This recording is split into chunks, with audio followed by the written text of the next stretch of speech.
Сәлеметсіздер ме? Жоғары көпсалалы Ақсу қаласындағы Жайылма атындағы колледждің оқушысы Жүнісова Ләйлем Болатовна. Мектепке дейінгі тәрбие мамандығы бойынша курстық педагогика пәнінің курстық жұмысының диаграммасын қалай құруын мен сіздерге түсіндіріп беремін.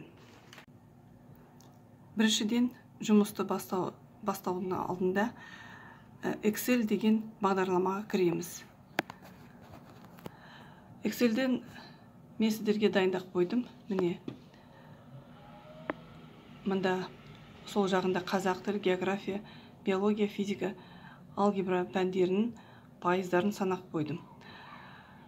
Өлшемдерді сіздер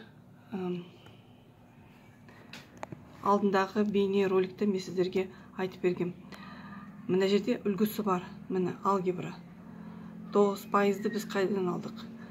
2 бала, ол таңдаған балалардың саны. Сол алгебра пәнін.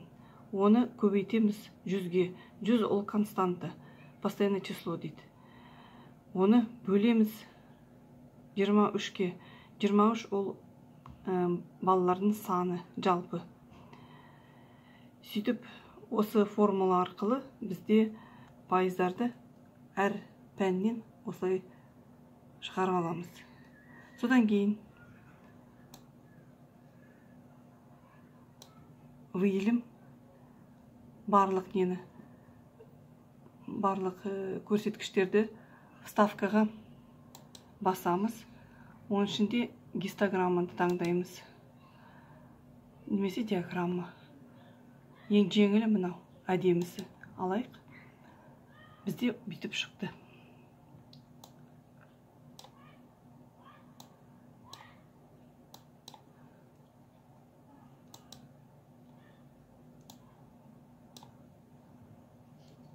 Ряд деген сөзді алып тастайық. Содан кейін үсттеріне бұлай 10 кнопкамен басамыз, мышканың 10 кнопкасымен басамыз, мынадай белгіленеді. Осылай белгіленді де, сол астында добавить подписи данных дегенге басамыз. Сонда мында шығады. Әр пәннің пайыздары осында шығады. Содан кейін басамыз, барлығы белгіленді ғой. Оны кішкене үлкейтеміз. Главное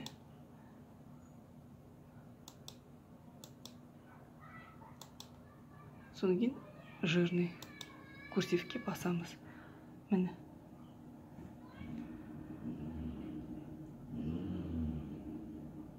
Осылай құрамыз. Содан кейін жай жерге басамыз да, оны қайтадан басып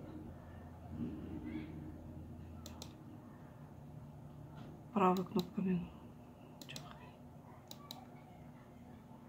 копировать етіп, деген өздеріміздің диаграммамызға мына жерге саламыз. Біздің керек парағымызға саламыз, курстық жұмыстың парағына. Міне үлгісі бар. Енді содан кейін астына талдау жазамыз. Талдауды мен сіздерге қалай жазатын парақта жазып қойдым. Сабақтың парақтың ішіне лақтырдым. Соның ішінде бар. Қалай біз оны талдау жасаймыз. Талдаудан кейін көрсеткіштерін бәрін көрсетеміз. Кім қандай орында, кім қандай пәнді мұнда көріп тұр ғой. 28% географияны 23 баланың арасында таңдаған ең көп. Екінші орында міне қазақ тілі әдебиеті мен физика пәні, үшінші биология, содан кейін соңында алгебра. Қорытындысында жазамыз. Сонымен зерттеу бойынша оқушылардың таңдаған пәндері болашақтағы мамандарына сәйкес болып тұр дейді. Ол неге қарағанда? Сол зерттеу жұмысына қарағанда нақты.